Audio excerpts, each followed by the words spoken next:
नागिन देवरानी। चट मंगनी पट ब्याह तो सुना ही होगा आपने, लेकिन ऐसा। अरे ये किसे ले आया तू? कौन है ये लड़की? हाय रे, कहीं शादी तो नहीं कर ली ना तूने इससे? देवर जी क्या हो गया आपको? आप तो ऑफिस के लिए निकले थे, ये शादी करके कैसे आ गए? हाँ, ऑफिस के लिए ही गया था, लेकिन रास्ते में मिल गई तो शादी कर ली। क्यों, नहीं करनी थी क्या? तभी बड़ा भाई आ जाता है। ये कैसी बात कर रहा है छोटे? शादी ऐसे थोड़ी ना होती है। तभी नई नवेली दुल्हन अपना घूंघट हटाती है। सभी उसका चेहरा देखकर डर जाते हैं। भैया, ये आपकी बीवी की आंखें कैसी नागिन जैसी है। तभी देवरानी मुंह खोलती है और पतली सी जीभ बाहर करती है जैसे कोई नागिन हो। इसकी तो जीभ भी किसी नागिन की जीभ की तरह है। हे भगवान, घोर अनर्थ हो रहा है इस घर में। अरे कौन है ये लड़की? खैर, सारी कहानी दरवाजे में हो जाती है और लड़का लड़की को लेकर घर के अंदर आ जाता है। कुछ दिनों बाद, अरे नागिन, माफ करना, नीलम, ये तुम क्या कर रही हो कटोरी में मुंह लगाकर? नीलम जैसे ही मुंह ऊपर करती है तो उसके मुंह पर दूध लगा होता है। जेठानी डर जाती है। ये क्या है? ऐसे कैसे दूध पी रही हो तुम किसी नागिन की तरह? देवरानी कुछ नहीं बोलती, बस जेठानी को घूरती रहती है। जेठानी सास के पास जाती है और सासू माँ जल्दी से सुनो। अरे क्या हो गया बड़ी बहू, क्यों इतनी डरी हुई है? सब ठीक तो है ना? अरे कहाँ ठीक है माँ जी, मैं तो अपनी मायके जा रही हूँ। सास डर जाती है। मैं भी तेरी माँ से काफी दिनों से नहीं मिली ना, चल जरा मैं भी उनके हाल चाल देख लूं। दोनों सास बहू फटाफट कपड़े पैक करके निकल ही रही होती है कि दरवाजे पर खड़ी होती है देवरानी। जेठानी पूछ लेती है, क्या हुआ नागिन? अरे नीलम, नीलम नाम है उसका। फिर अचानक सास की नजर छोटी बहू की आंख पर पड़ती है।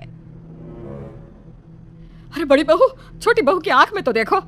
क्या है माँ, यहाँ डर के मारे मेरी हालत खराब हो रही है और आपको इसकी आंख की पड़ी है। देवरानी की आंख में ससुर की फोटो होती है। हाय रे माँ जी, इसकी आंख में तो ससुर जी की फोटो है। अब जेरोक्स की मशीन लगा रखी है क्या आंखों में?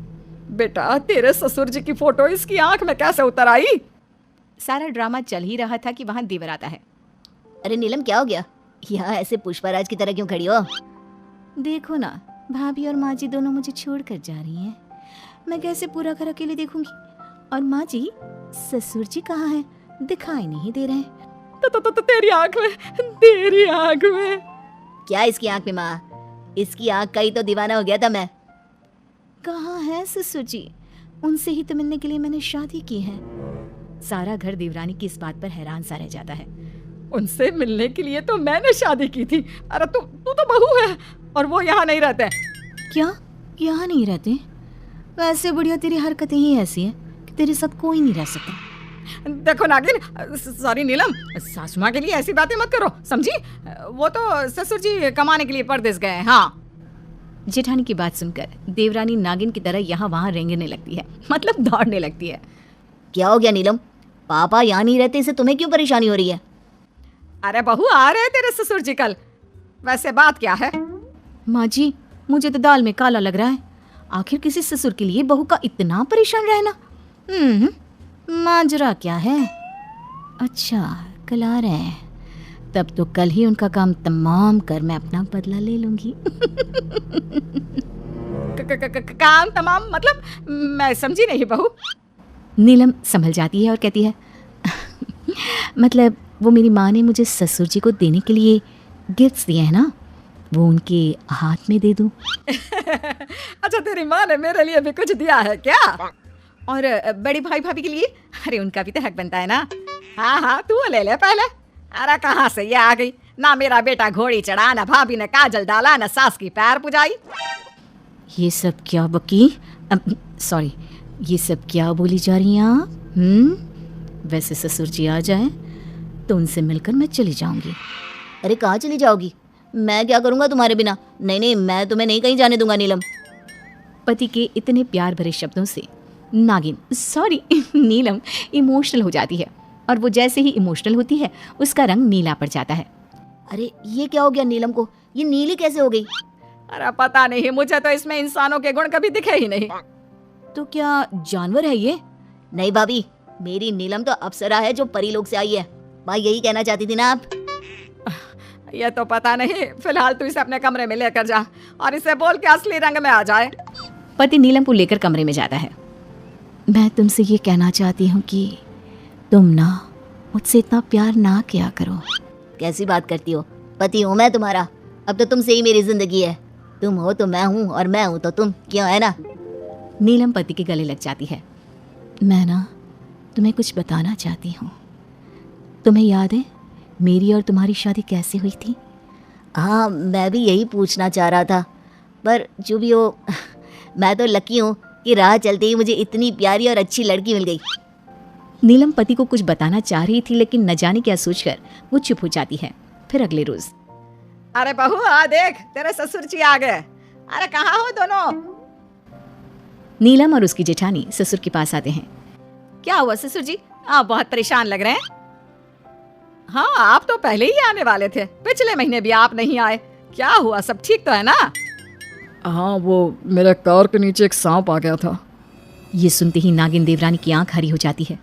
फिर क्या हुआ? मैं उस सांप को उठाकर जानवरों के डॉक्टर के पास ले गया। भला हुआ कि सांप की सांस चल रही थी, लेकिन सांप ने मुझे डस लिया। हाय रे, आपको सांप ने डसा? पापा आप ठीक तो है ना? ठीक है तेरा बाप तभी तो सामने खड़ा है, लेकिन सोचो सांप भी किसी का पिता था, उसके भी बच्चे थे। ये बोलकर देवरानी की आंख से पानी निकलने लगता है। ये कौन है और कैसी भाषा में बात कर रही है? पापा ये मेरी बीवी है, मैंने शादी कर ली, और ये ना थोड़ी इमोशनल है, तो सांप के लिए थोड़ी इमोशनल हो गई। नहीं, सांप तो ठीक है, भले ही उसने मुझे काटा, लेकिन गलती मेरी थी। मैंने सड़क पर देखे बिना ही कार उस पर चला दी। अभी डॉक्टर का फ़ोन आया था कि सांप को वापस उसी जंगल में छोड़ दिया है। बेचारी की बीवी उस सांप का इंतज़ार कर रही होगी। क्या पापा जिंदा है? वो ठीक है? हाँ मेरे पापा तो ठीक है, सामने ही तो खड़े हैं। क्यों, क्या हो गया? तभी बेल बजती है और सामने एक महिला खड़ी होती है। माँ तुम? ये तुम्हारी माँ है? आइए आइए बहन जी। बेटा नीलम, अब घर जाने का वक्त आ गया है। तेरे पापा घर आ गए हैं, तो जिस काम के लिए आई थी वो नहीं करना। घर जाने का वक्त? ये क्या बात कर रहे हैं? मैं आप लोगों से सब बताती हूँ। मैं एक नागिन हूँ। हम लोगों को लगा कि ससुर जी ने मेरे पिता को मार दिया है, तो मैं उनसे अपने पिता का बदला लेने आई थी।